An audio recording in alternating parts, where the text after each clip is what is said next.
finally made it. Ugh. Wonderhussy here.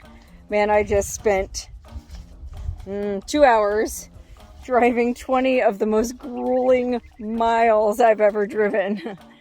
I know people say off-roading is not a sport, but I feel like I just lifted weights, man. Grabbing onto the steering wheel, navigating this rough, rocky, rutted road. Well, I was trying to take a shortcut, and it was shorter miles-wise, but time-wise, I think I would have been better just taking the regular route. But either way, I made it to my destination, which is a hot spring. Look at that. Wow, cool. In the book, it looked like it was just a bathtub, but it looks like somebody brought a big old stock tank out here and lined it with a tarp, and it's full of very clear water. Let's see how hot it is. Oh my gosh, it's cold. Oh no. Oh, that's because the pipe, I guess, isn't feeding into it. Let me go over there and adjust that. I'll bet you anything that pipe's full of real hot water. Because you can see, oh gosh, yeah, you can see the steam coming off it. I'll go ahead and divert that right now. Golly, once this thing fills up, this is going to be an epic place to soak and watch the sunset. Well, actually, maybe not, because this is a really big tub and it's going to take a long time to heat it up. I guess what I'm going to do is, well, the first thing I'm going to do is give you a panorama of where I am and show you just how spectacularly, amazingly beautiful this is. Okay, we are in the middle of one of the most desolate and spectacular valleys I've personally ever been in. I mean, look at this place. I think it rained last weekend, which is why it's so lush and green. And I think it might supposed to rain tomorrow night, so it's a good thing I'm here now because, gosh, it seems like these roads could get very muddy and boggy, you know, in the rain. Matter of fact, I was planning to go to this hot spring a couple months ago. I'm in Oregon. I was driving up to visit my little sister in Seattle, but at the last minute, well, it was kind of twofold, but gas was so expensive I decided to just fly. And secondly, I consulted with my friend who told me about this place, and he said he thought it might still be too muddy. And he was probably right. I mean, we're basically in this huge lake bed. I know the sun's going down. It's very challenging lighting, but you might be able to see that we're basically in the bottom of this vast lake bed, and the whole thing probably gets real marshy. Well, anyway, I guess I could camp here tonight. I don't usually like camping at hot springs because maybe it's irrational, but I'm always like weirded out that some partiers are going to roll in the middle of the night and wake me up and mess with me. I'm in such a desolate location that I can't imagine any partiers are going to roll out here in the middle of the night. I mean, it's already 7 p.m. It's still this late out. It's June 10th, so getting close to the summer solstice. The days are long. We're all the way up here in Oregon, so we're at a higher latitude. It stays light real late, and it stays beautiful forever. Oh my God, I'm in love with Oregon. Those of you watching who live in Oregon, my hat's off to you and your beautiful state. I'm in the southeast corner of Oregon, not even very much into Oregon. I'm basically still almost in Nevada, but it's just spectacular down here. But like I said, it's 7 p.m. The odds of anybody driving in here are probably pretty slim. There's a flat area right here with a little rock campfire ring. Gosh, and even looking at the fire ring, it doesn't look like anyone's been here for a while. Doesn't look like any fresh trash around here. I suppose I could just park right there. And then that way, while I'm getting my camp set up, make some food, the tub might heat up enough to where I could take myself, oh God, just a little soak before bed would be so nice to soothe my aching bones. I mean, I'm not kidding. That road was rough. I basically came down out of those, well, I don't know if I'd call them mountains, but formations, buttes. It was very rocky. I kind of knew, you know, I punched in the directions from where the last place I was, and it said it was an hour and 15 minutes to go 20 miles. Okay, that's going to be rough. Then it gave me an alternate route to go back down to the highway and around.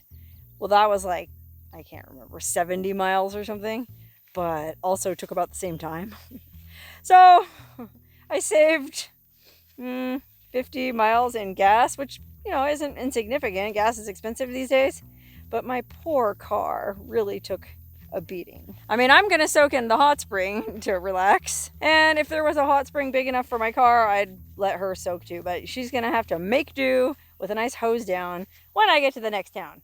Okay, anyway, before it gets dark, let me just do a little poking around to see where this hot water is coming from. It looks like there's a hot creek. There's steam coming off it though, let me see. It does feel, oh, it is, it's hot. Ooh. Yeah, that is a hot creek. So I guess what they're doing with this hot spring is there's a pipe stuck in it somewhere. And it looks like it's coming, that must be the source right up there where all the white stuff is. It's behind the fence, so I don't know. Well, I don't know, it doesn't say not to walk up there. Oh, you see, you can see where the hose is coming through here. I think that's the hose that goes into the hot spring that's warming up the tub right now. But it's coming from up here. I'm gonna be real careful not to step in this hot water.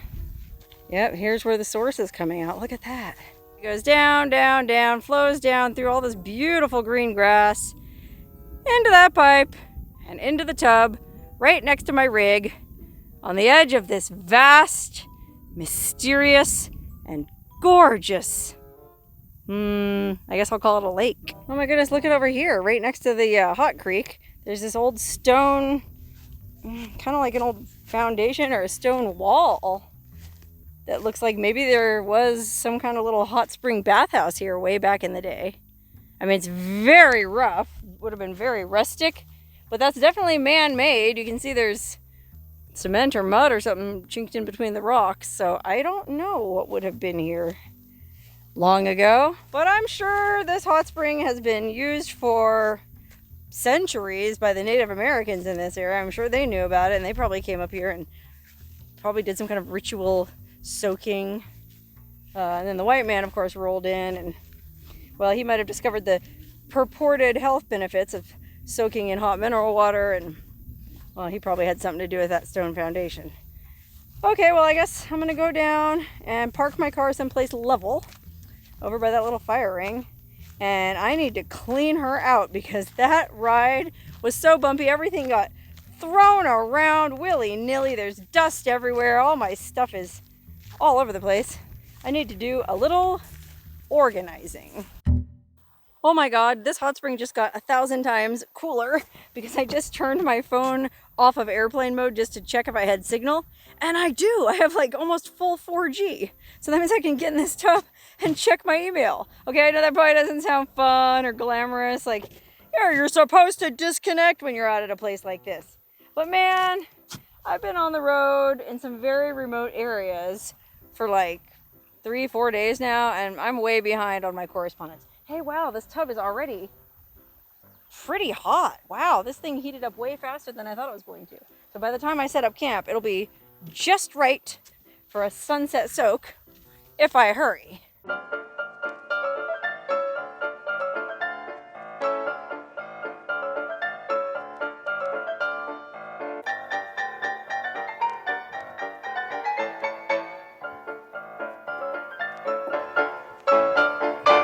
Woo!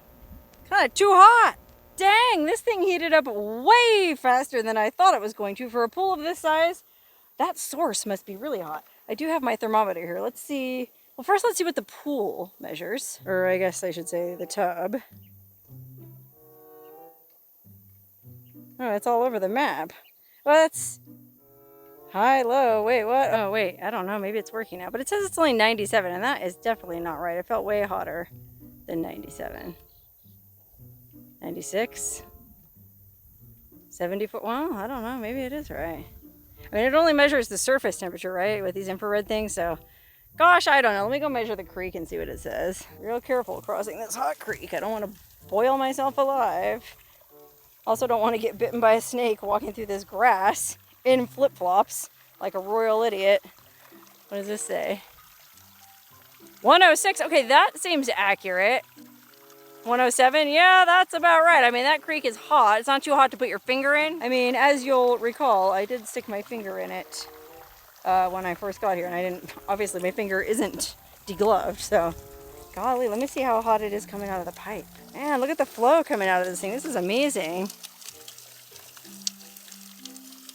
I mean, it's all over the place, I think, because it's just moving so fast. Huh. All right, well, to be honest, I think this tub was only like a degree or two too hot for me. I like it pretty hot, so I'm probably going to be okay to get in. Let me just see. Gosh, I don't know how to shoot this. I am naked as a jaybird. There's still nobody around. But you know how YouTube is. They don't like sinful female breastises and sinful genitalia, because, you know, if anybody sees that, oh gosh, no telling, the world would come to an end, and who knows what countries Putin would invade next. So let me just set that there for a second. I'm gonna hang my robe up. I really want to drink this ranch water. Incidentally, somebody asked me if I'm sponsored by them because I'm always drinking these. No, I just like them because they're 80 calories. I like the name, ranch water. They're not super sweet. I don't think there's any sugar, any carbs. Oh, it says 3 grams sugar. But it's just from fruit juice, man. There's prickly pear in this, and they taste pretty good. Anyway.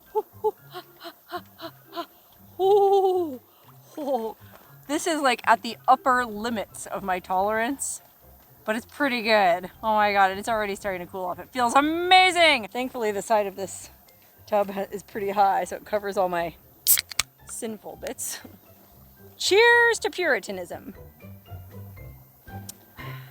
I mean, apologies, we're looking right into the sun, but this is my view. This is what I'm looking at, sitting here drinking this ranch water, soaking in this fabulous hot tub. Not gonna lie, this is one of the better soaks I've ever enjoyed because it was so hard earned. Oh, that bumpy road. There's another hot spring I like to go to way out on the edge of Death Valley, which some of you, many of you, might know which hot spring I'm talking about. And it's down a really long, bumpy dirt road, and I think that's part of what makes those springs feel so good. Well, same concept here. Okay, I kind of figured out a way. I think I can do this if I use my hair as a covering. I don't take my hair down very often because I don't know, it's just a pain. But it does come in handy for some things, and censorship is one of them. Anyway, it actually got too hot in the tub for me. I had to come sit up on this plank that's set up on the side here, and it's a great seat, great view, $1 million view. There's basically nowhere else I'd rather be right now. This is pretty damn epic. I mean, I guess every bumpy mile on that horrible road was worth it to end up here. I just can't get enough of this view. This is going to be an amazing sunset. See, I was expecting this to be an old-fashioned bathtub. In the hot spring guidebook, this place is listed, and the picture shows a really cool, I don't know if it's a claw-footed bathtub, but an old-fashioned bathtub out here. And so I thought to myself as I was driving here, okay, well, it's pretty remote. Hot spring probably doesn't get visited that often. I'm probably going to have to give her a good scrubbing out when I get there, and you know, that would have been fine. I'd carry that stuff around for that express purpose. But it was a very pleasant surprise to come out here and find this giant, well, for lack of a better word, trough. I mean, isn't that essentially what we're sitting in? Aren't we just wallowing in a giant horse trough? Cheers to that. Boy, talk about ranch water. I'm soaking in it. Ah, the sun's back out. It's just amazing out here. It's going to be an amazing sunset. I'm glad you're here to watch it with me. Matter of fact, let's do one of those imagination things where I'll describe what I'm feeling, seeing, smelling, everything, and then you can try to imagine you're here in my, well, I was going to say in my shoes, but I'm not wearing any shoes. I'm not wearing anything. Okay, imagine you're sitting on this rough wooden plank here. Okay, that's all I can show of that. Anyway, you're sitting on a rough wooden plank, so you feel the hard plank under your booty. You also feel the nice, I'd guess about 104 degree water on your feet and your legs up to about mid-shin as you're sitting here. You also feel the breeze. There's a gentle breeze, probably about, I'd guess low 70s, mid 70s Fahrenheit for all of those of you watching in America. The rest of you, you're on your own. Anyway, yeah, you're sitting here naked, so you feel the breeze on your skin. It feels so good after that long day. My long day of off-roading, your long day of whatever it was you did today. So that's what you're feeling.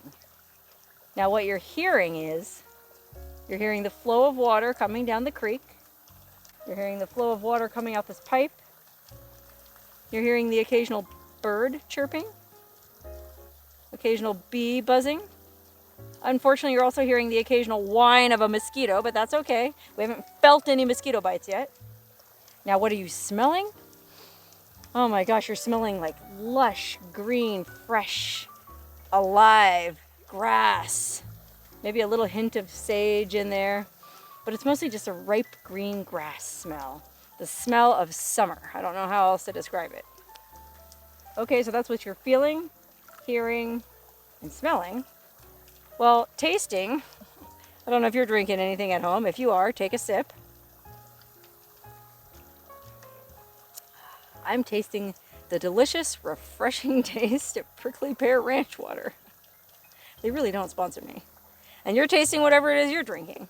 You know, whether it's a cup of coffee, maybe you're watching this in the morning, maybe you're just drinking a glass of water, maybe you're having a cocktail, a beer, whatever it is. It tastes so good while we're sitting here watching this sunset. And that brings me to the final sense, what you're seeing. Okay, here's what you're seeing, and I'll describe it to you and show you at the same time. Okay, if you look down, you see your knees and your legs and your feet in this beautiful clear water. You see this very clean tarp, which must have been newly placed in here. Thank you, whoever did that. Then you look up and you see beautiful, lush, thick green grass. You see my little white 4Runner parked there waiting for me. I got my solar panels open on the roof to charge my refrigerator with the last rays of the sun.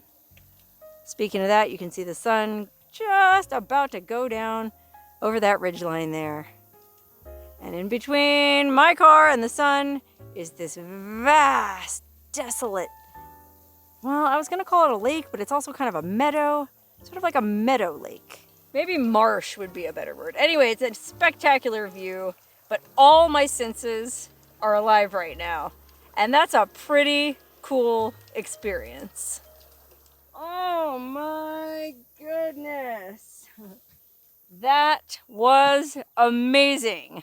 I stayed in there way too late. It's already 9 o'clock, but it's still light outside. That's the trouble with this time of year. It stays light so late. I mean, I love it. It's gorgeous, but I've found that I sleep best if I go to bed at 9. Whoopsie. Now I'm going to go back to the car, I guess make something to eat, and then pass out. And hopefully no one shows up while I'm sleeping.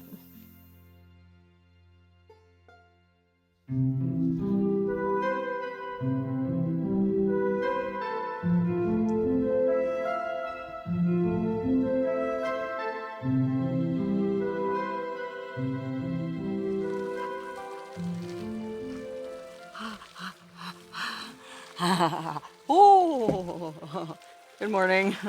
Man, this tub is hot. I got up and first thing I went over and put the hose in, thinking I need to warm it up, but let me tell you something. You never have to worry about this tub being too cold. I mean, that is a mighty flow of mighty hot water. I could probably sit in here all day, and anytime the water started to get a little too cool, I just pop that sucker back in for 30 seconds and I'd be good to go. Anyway, I spent a very peaceful night at this little hot spring. Nobody else showed up. Surprise, surprise. And now I find myself in a very unique position for me. When I go on these road trips, especially now that gas is so expensive, I feel compelled to go, like shoot as many videos as I can. But thankfully, I'm ahead of schedule by like a day. I have one place to check out, but it's only about, oh gosh, maybe an hour up the road. So I can hang out here for almost as long as I want. And then tomorrow is Sunday. So I'm going to take that off, the Lord's Day, and I'm just going to relax and catch up on editing. And, well, I might go somewhere else that I might end up shooting a video, but I might not. Who can say?